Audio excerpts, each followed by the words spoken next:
Hey YouTube friends, welcome back to the channel and welcome to month 2 of my Newbie Mountain Biking Chronicles, where I take you along for my dirt-filled adventures as a 47-year-old learning to mountain bike and tell you all about my adventures and what it's like to be this old, this ancient, and learning a high-risk, highly dangerous sport for the first time. Let's get into it.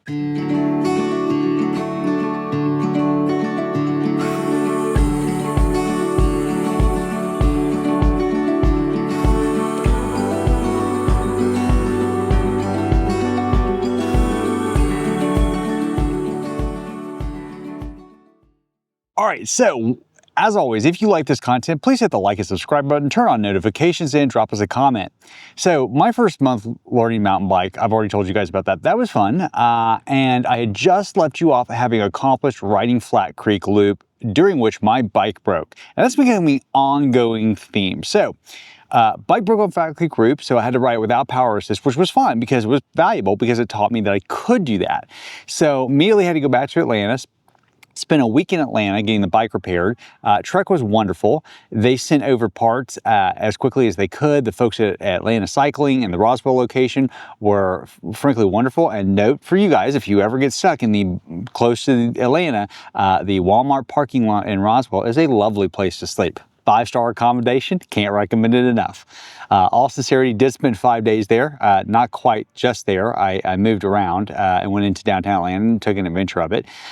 But overall, it was a lot of fun. Did that, accomplished a lot in our second month. First thing I got to do was I got to ride my first black. And by black, that's probably being a bit generous. It is technically labeled as a black trail. It's called Stanley Gap. Stanley Gap is in the ASCA trail system. So after having my bike fixed, I went back to ASCA and rode Stanley Gap. Now, the only reason I rode it was for 2 reasons. First, it was labeled a black, but many of the commentators, because you know everyone on the internet, like me, is an expert. So you should always listen to them, right? Okay, no, seriously. Many of the folks in Trail Forks or in Mountain Bike Project said it was basically a blue masquerading as a black, and if there weren't a couple of difficult sections, it would in fact be a blue. So I rode it. They're right, it's basically a blue. I felt comfortable the whole time, with the minor exception of a few ascents and possibly one downhill, but I dismounted and just walked it because my ego is not above that. I am old enough and wise enough to realize that discretion is the better part of valor. So the cool thing is I rode my first black. Next, the other thing I accomplished in my second month of mountain biking was I took my first professional lessons. And by professional, I mean not just YouTube bros, but people who actually have, certifications like I do as a ski instructor and as a dive instructor.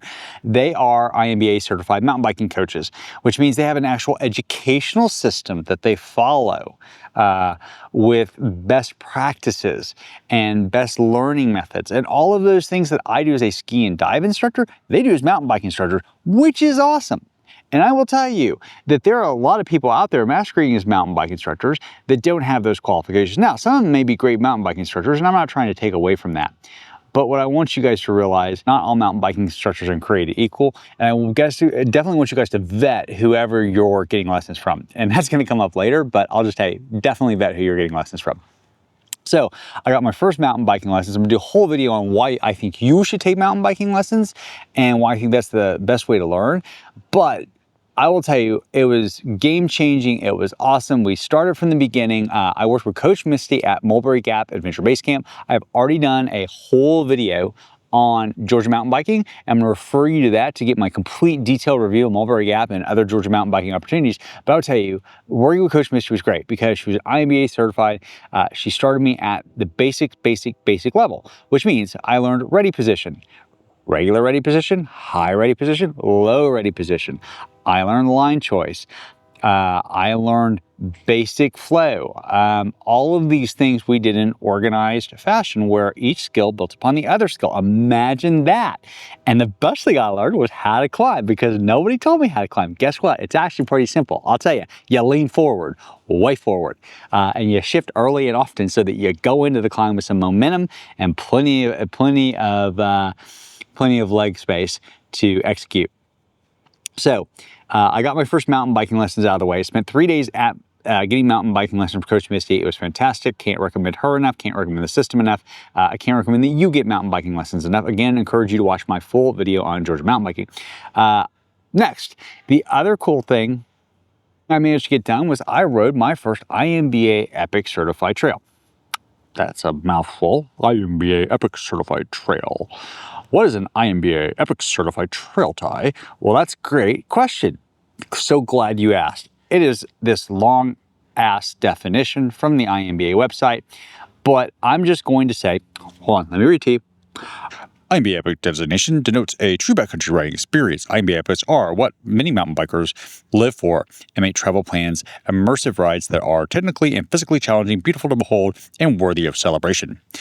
Epics are demanding, majority single track, and experiences in natural settings and at least 20 miles in length. Okay, blah, blah, blah, blah, blah, blah. Basically, they're supposed to be really cool. They're crowdsourced, and a bunch of people that know what they're talking about say they're really cool. That's what an IMBA certified trail is. Georgia has the Jake and Bull system. The Jake and Bull system is part of the Association. Can't pronounce it still. National Forest. Again, we'll refer you to my video complete on mountain biking, but I got to ride that, and I will tell you, it was pretty, and I'm glad I did it. For van lifers, it is a great ride because you can literally sleep at the parking lot. The Forest Service is totally cool with that. I called them, I asked, they said it was okay. Maybe the person lied to me, but I will tell you, if you park at the Bull Mountain instead of the Jake Mountain's busy. Don't park at Jake Mountain, park at Bull Mountain. If you're a van lifer, the parking lot is the size of a football field, and I was the only car there for 3 days. I have a complete 360 security system on my van. I see everything that moves by my van, whether I'm there or not, on my security cameras. And one other car pulled in 3 days. One other car. So trust me when I say you are not disturbing anybody, and you will have an amazing adventure, in part because there's nobody there. So what did I think of IMBA Epic Certified? I thought it was really cool. I'm glad I got to do it. I enjoyed the experience.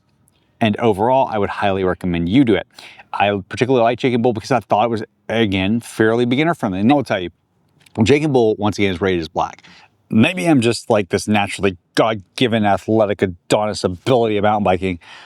I don't think so. No, I don't think so. I think that probably trails are rated by the hardest part is my bet, and that I just happened to pick ones that were easy because the Bull Mountain, which is what I primarily rode because that's where I parked, was technically rated as black. I did not find it to be an overly difficult ride. I never felt in danger. I think there were a couple of points where I was like, okay, maybe I should walk my bike for this. I did encounter my first snake laying across the trail. Apparently that's pretty common. And he was aggressive. He was just a little rat snake. I found this out afterwards when I got home and I had cell phone service. I say home, back to the van, and I had cell phone service and Starlink. I could verify because he stared me down, absolutely stared me down, hissed at me, acted like he was going to kick my ass. And I got to tell you, I was a little worried for a minute, rat snake. I'm going to show you a picture of a rat snake. I didn't know that he was not venomous until I got back. Anyway, it was a cool experience. Highly do recommend it. Is it that amazing? I don't know.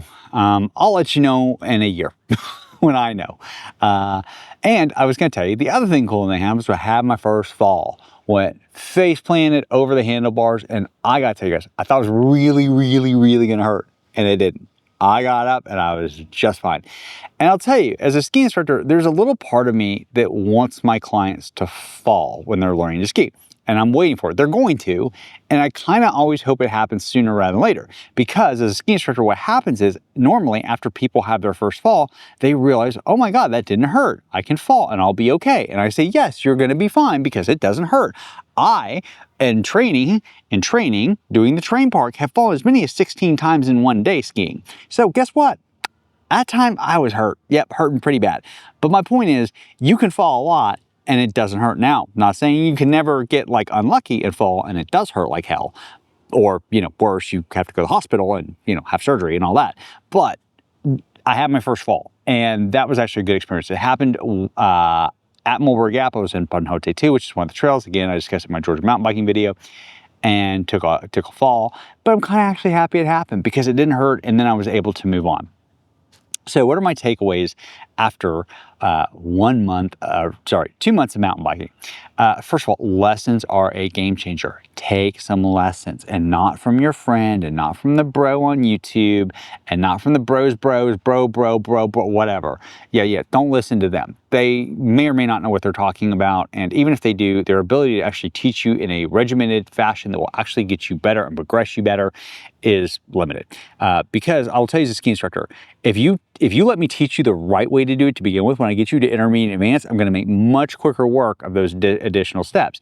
If you're learning the wrong way, I'm unlearning, trying to unteach you, for lack of a better term, all the bad, crappy habits that you've learned, or that your bro, or that your brother, or that your mother, or that your father, or that whatever taught you. They're absolutely wrong. And not only they're wrong, they're holding you back from good skiing. And so I have to unteach you that to teach you what you should have learned in the first place. So lessons, game changer. Number 2, line choice really matters. So I did a whole lesson on line choice. That was one of my lessons.